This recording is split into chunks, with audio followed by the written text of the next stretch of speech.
Welcome to 108 news Telugu బులెటిన్ల ముందుగా headlines. మరొకసారి పహల్గాం ఉగ్రదాడిపై స్పందించిన ప్రధాని మోదీ మన్ కీ బాత్లో మాట్లాడుతూ ఏమన్నారో తెలుసా?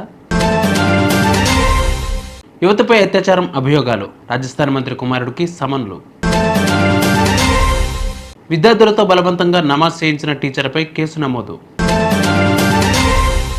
మన్ కీ బాత్ కార్యక్రమంలో ప్రధాని మోదీ పహల్గాం ఉగ్రదాడి ఘటన గురించి మాట్లాడుతూ కాశ్మీర్లో జరిగిన ఉగ్రదాడి నన్ను ఎంతో బాధించింది అన్నారు. ఇప్పుడు కూడా నా మనసులో ఎంతో బాధ ఉంది. అన్యాయంగా 30 మంది అమాయకుల ప్రాణాలు తీసిన వారు తగిన మూల్యం చెల్లించుకోక తప్పదు అని అన్నారు.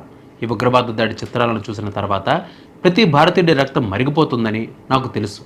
పహల్గాంలో జరిగిన ఈ దాడి ఉగ్రవాదాన్ని ప్రోత్సహించే వారి నిరాశను, వారి పిరికితనాన్ని చూపిస్తుంది. ఉగ్రవాదులు, దాని వెనుక ఉన్నవారు కాశ్మీర్ మళ్ళీ నాశనం కావాలని కోరుకుంటున్నారు అని అన్నారు. అందుకే వారు ఎంత పెద్ద కుట్ర చేశారు. ఉగ్రవాదంపై జరుగుతున్న ఈ యుద్ధంలో దేశ ఐక్యత, 140 కోట్ల మంది భారతీయుల సంఘీభావం మనకు అతిపెద్ద బలం అని అన్నారు ప్రధాని మోదీ. యువతిపై అత్యాచారం ఆరోపణలు ఎదుర్కొంటున్న కాంగ్రెస్ నేత, రాజస్థాన్ మంత్రి మహేష్ జోషి కుమారుడు రోహిత్ జోషికి ఢిల్లీ పోలీసులు సమన్లు జారీ చేశారు. ఈ నెల 18న విచారణకు హాజరు కావాలని అందులో ఆదేశించారు.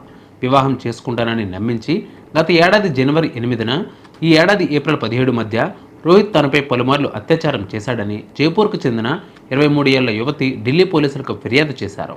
తనకు, తన కుటుంబానికి రోహిత్, ఆయన తండ్రితో ప్రాణహాని ఉందని, రక్షణ కల్పించాలని వేడుకుంది. కేసు నమోదు చేసుకున్న పోలీసులు విచారణ ప్రారంభించారు. ఈ కేసులో అతనిని అరెస్ట్ చేసేందుకు ఢిల్లీ నుంచి 15 మంది పోలీసులు నిన్న ఉదయం జైపూర్ వెళ్లారు. అయితే రోహిత్ లేకపోవడంతో, అతని ఫోన్ స్విచ్ ఆఫ్లో ఉండడంతో ఆయన ఇంటికి సమన్లు కాపీ అతికించారు. ఈ నెల 18న విచారణకు హాజరు కావాలని అందులో ఆదేశించారు. విద్యార్థులతో బలవంతంగా నమాజ్ చేయించిన ఉపాధ్యాయులపై పలు సెక్షన్ల కింద కేసు నమోదైంది. ఈ ఘటన ఛత్తీస్గఢ్లోని జరిగింది.